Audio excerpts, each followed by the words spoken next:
दोस्तों, समुद्र की गहराई में 750 मीटर तक अगर कोई पनडुब्बी यानी सबमरीन जाएगी तो आपको पता है उस सबमरीन का क्या हश्र होगा। उस सबमरीन में एक तेज विस्फोट होगा और उसके चिथड़े चिथड़े उड़ जाएंगे। वहीं अगर एक नॉर्मल इंसान समुद्र की गहराई में महज 1 किलोमीटर तक बगैर ऑक्सीजन सिलेंडर के जाएगा तो उसके लंग्स फट जाएंगे। अभी तक समुद्र की सबसे गहरी झांच जगह 11 किलोमीटर की गहराई में है, जिसे चैलेंजर डीप का नाम दिया गया है। चैलेंजर डीप से अभी तक केवल 8 लोग ही जीवित वापस लौटे हैं, जबकि यहां तक इतनी गहराई में किसी भी इंसान का जाना जानलेवा साबित हो सकता है। अंतरिक्ष से देखने पर पृथ्वी के समुद्र वाला हिस्सा नीले रंग का दिखाई पड़ता है। इसके पीछे का कारण यह है कि धरती के लगभग 71% हिस्से में केवल समुद्र ही फैला हुआ है और इतने ज्यादा पानी होने की वजह से अंतरिक्ष से पानी वाला हिस्सा नीला दिखाई देता है। और यही वो वजह भी है जिससे पृथ्वी को लोग नीला ग्रह कहते हैं। लेकिन दोस्तों, क्या आपके मन में कभी यह सवाल नहीं उठता कि समुद्र के नीचे गहराई में क्या है? हम बात कर रहे हैं समुद्र के नीचे होने वाली चीजों की, क्योंकि जहां तक मनुष्य जा सका है वहां तक का पता तो हमें है ही। लेकिन हम ये भी जानते हैं कि इंसान जिस गहराई के नीचे नहीं उतरा है, वास्तव में उस गहराई के नीचे भी सागर है और निश्चित ही वहां कुछ ऐसा है जिससे हम आज तक अनजान हैं। तो चलिए इस टॉपिक के जरिए समुद्र से जुड़ी कुछ रोचक जानकारियां जानते हैं। दोस्तों, पृथ्वी पर सूक्ष्म जीव और बैक्टीरिया के माध्यम से जीवन की शुरुआत हुई और फिर समय दर समय जीवन की अन्य प्रजातियां अस्तित्व में आती गईं। इस तरह से यह कहना कतई गलत नहीं होगा कि धरती पर जीवन की शुरुआत समुद्र से ही हुई है। समुद्र के अंदर लाखों करोड़ों जीव एवं उनकी प्रजातियां निवास करती हैं और सबसे ज्यादा हैरान करने वाली बात यह है कि आज इस आधुनिक दौर तक इंसान पूरे पृथ्वी के समुद्र का महज 5% हिस्सा ही ढूंढ पाया है। ऐसे में शेष 67% समुद्र के हिस्से में क्या होगा, इसे कोई नहीं जानता। वैज्ञानिक भी समय समय पर समुद्र के भीतर मौजूद अलग अलग चीजों की खोज करके उन पर रिसर्च करते रहते हैं। उन्हीं रिसर्च की सहायता से इंसान समुद्र की गहराइयों तक उतर पाने में कामयाब भी हुआ है।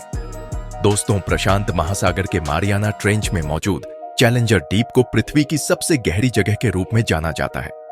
इस जगह की गहराई 10,902 से 11,022 मीटर यानी कि 11 किलोमीटर के करीब है। दोस्तों, इतनी गहराई तक सूरज की रोशनी तक नहीं पहुंचती है। यहाँ घना अंधेरा होता है और तो और यहाँ पानी का प्रेशर इतना अधिक होता है कि कोई भी मशीन या इंसान यहाँ पर सुरक्षित नहीं रह सकते। जैसा कि मैंने ऊपर बताया, चैलेंजर डीप से जीवित केवल 8 लोग ही वापस आने में सफल रहे हैं। लेकिन यह भी सच है कि चैलेंजर डीप के नीचे भी समुद्र की गहराई मौजूद है और संभवतः वहाँ कुछ ऐसे जीव, ऐसी चीजें हैं जिसका अंदाजा हम लगा भी नहीं सकते। सीधे शब्दों में यूं कहें कि समुद्र की गहराई में अनगिनत राज छुपे हुए हैं। तो चलिए समुद्र की गहराई को शुरू से समझते हैं। हम ये जानते हैं कि समुद्र में 10 किलोमीटर तक की गहराई में क्या क्या है और वहां कैसी घटनाएं घटित होती रहती हैं। गहराई के हिसाब से समुद्री जीवों या इंसानों पर समुद्र की गहराई का क्या असर पड़ता है? दोस्तों, समुद्र में कोई भी इंसान 800 फीट की गहराई तक ही तैराकी कर सकता है। इससे नीचे उसे सांस लेने में काफी दिक्कतें आने लगेगी। 1 किलोमीटर की गहराई तक तो इंसान बिना ऑक्सीजन सिलेंडर के तैर भी नहीं पाएगा और यहीं से और गहराई में जाने पर समुद्र के पानी का प्रेशर बढ़ने लगता है, जिसकी वजह से इंसानी फेफड़े फट भी सकते हैं। वहीं दूसरी ओर समुद्री जीवों के लिए पानी का ये प्रेशर जानलेवा नहीं होता है। बात करें जलीय जीवों की तो ब्लू व्हेल, जो कि एक शिकारी मछली है, वो समुद्र की गहराई तक 500 मीटर में जाने की क्षमता रखती है। आमतौर पर ये 300 से 350 मीटर की गहराई में ही रहती है, लेकिन अपने शिकार की तलाश में ये थोड़ी और गहराई में चली जाती है। यहाँ से नीचे 750 मीटर की गहराई में इंसानों की पनडुब्बियां दिखाई पड़ती हैं।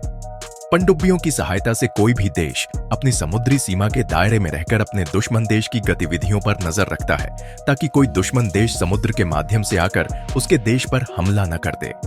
अब 750 मीटर से नीचे उतरने पर पनडुब्बी भी पानी का प्रेशर नहीं झेल पाती हैं। यहाँ पनडुब्बियों के फटने का खतरा बढ़ने लगता है। 800 मीटर की गहराई पर समुद्र में ज्वालामुखी मौजूद होते हैं। दोस्तों, इसी ज्वालामुखी से निकलने वाली गर्मी इस गहराई पर मौजूद जलीय जीवों को जिंदा रखने के लिए ऊर्जा प्रदान करता है और फिर यहाँ से नीचे 11022 मीटर की गहराई तक घने अंधेरे का राज शुरू हो जाता है। यही वो गहराई है जिसे चैलेंजर डीप का नाम दिया गया है। ये गहराई पृथ्वी पर मौजूद माउंट एवरेस्ट के ऊंचाई जितना है। यहाँ तक कि माउंट एवरेस्ट तक को समुद्र में उल्टा डालने पर माउंट एवरेस्ट की छोटी चैलेंजर डीप तक शायद ही पहुंचे। जी हाँ, ये तकरीबन 1 या 2 किलोमीटर पहले ही समाप्त हो जाए। दोस्तों, चैलेंजर डीप तक वैज्ञानिकों द्वारा निर्मित कुछ खास मशीनें ही पहुंच पाई हैं। इन्हीं मशीनों के जरिए इस गहराई के माहौल का जायजा लिया गया था। साथ ही ये भी कोशिश की गई थी कि चैलेंजर डीप के नीचे क्या है वो जाना जाए। लेकिन उसके नीचे क्या है, ये आज भी एक सवाल ही है। बहुत से वैज्ञानिकों का मानना है कि चैलेंजर डीप के नीचे की गहराई में विभिन्न प्रकार के जीव जंतु निवास करते हैं या वहां कोई खजाना भी हो सकता है।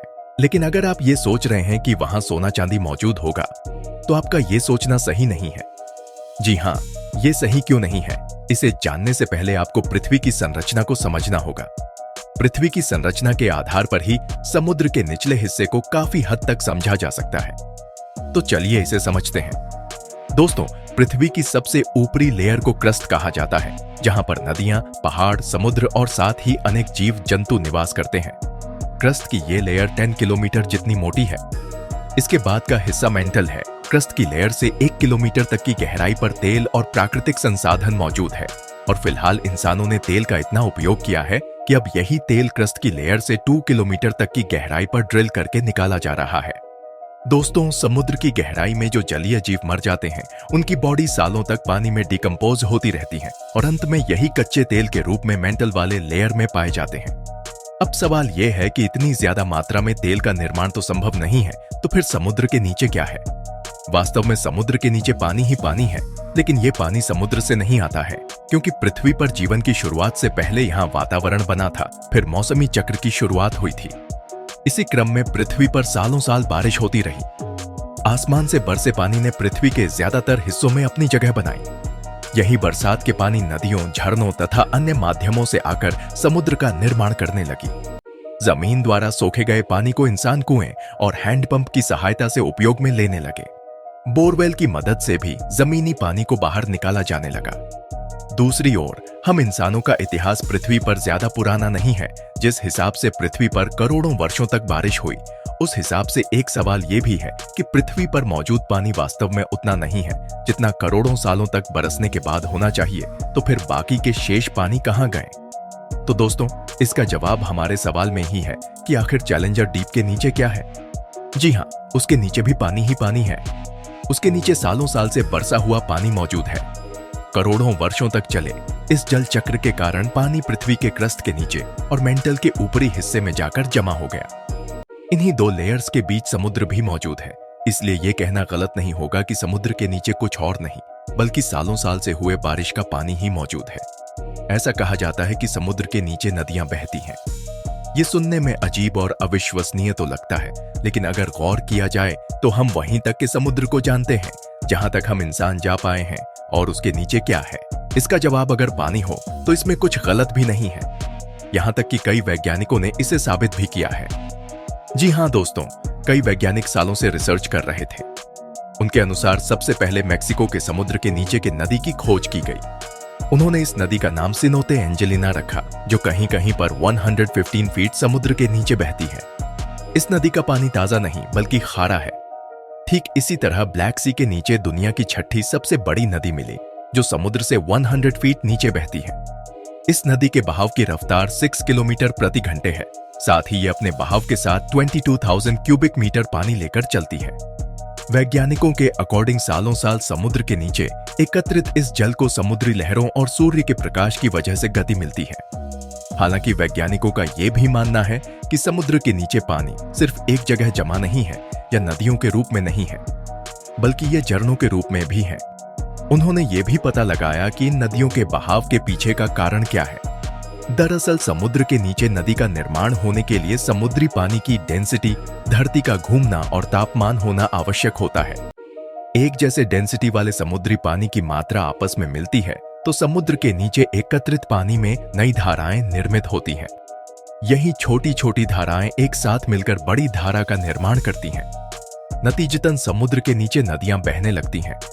इन सब के अलावा समुद्र में अलग अलग जगह पर सूर्य की रोशनी अलग अलग प्रकार से पड़ती है, जिस वजह से समुद्र के किसी हिस्से का पानी बेहद ठंडा होता है तो किसी हिस्से का पानी बेहद गर्म, फिर इन्हीं तापमान की वजह से समुद्र के नीचे एकत्रित पानी में हलचल होती है और फिर समुद्र के नीचे नदी के बहाव का निर्माण हो जाता है। दोस्तों, पृथ्वी लगातार अपनी धुरी पर घूमती रहती है, जिस कारण जमीन के अंदर एकत्रित पानी में वाइब्रेशन होती है। इन्हीं वाइब्रेशन के कारण भी धाराओं का निर्माण होता है और फिर धाराएं मिलकर बड़ी धाराओं का निर्माण करती है, जिससे समुद्र के नीचे नदी बहने लगती है। समुद्र के नीचे धरती के घूमने के कारण निर्मित होने वाली सबसे बड़ी नदी को गल्फ धारा के नाम से जाना जाता है। ये नदी वास्तव में इतनी बड़ी है कि अगर दुनिया के सभी नदियों का पानी एक साथ मिला दिया जाए, तब भी गल्फ की धारा का आकार ही बड़ा होगा। इसकी धारा में बहने वाले पानी अंतरिक्ष में घूम रहे हैं। सैटेलाइट से देखने पर इसका रंग नीला दिखाई पड़ता है, जो वैज्ञानिकों का ध्यान खींचता है। तो दोस्तों, ये कहना गलत नहीं होगा कि मौसमी चक्र की वजह से पृथ्वी पर वर्षों तक बारिश हुई, जिसका पानी समुद्र के बेहद अंदरूनी हिस्सों में जाकर इकट्ठा हो गया और यही पानी समुद्र के नीचे नदियों और झीलों के रूप में बह रहा है। तो मुझे उम्मीद है कि आप इस टॉपिक के जरिए ये समझ गए होंगे कि वास्तव में समुद्र के निचले हिस्से में क्या है। पृथ्वी के निर्माण और उसकी संरचना तथा वास्तविक स्थिति को समझते हुए इंसानों ने समुद्र के रहस्य को सुलझाने का बेहतर प्रयास किया है। तो दोस्तों, आज की टॉपिक में इतना ही। मिलते हैं अगले टॉपिक के साथ। तब तक के लिए धन्यवाद।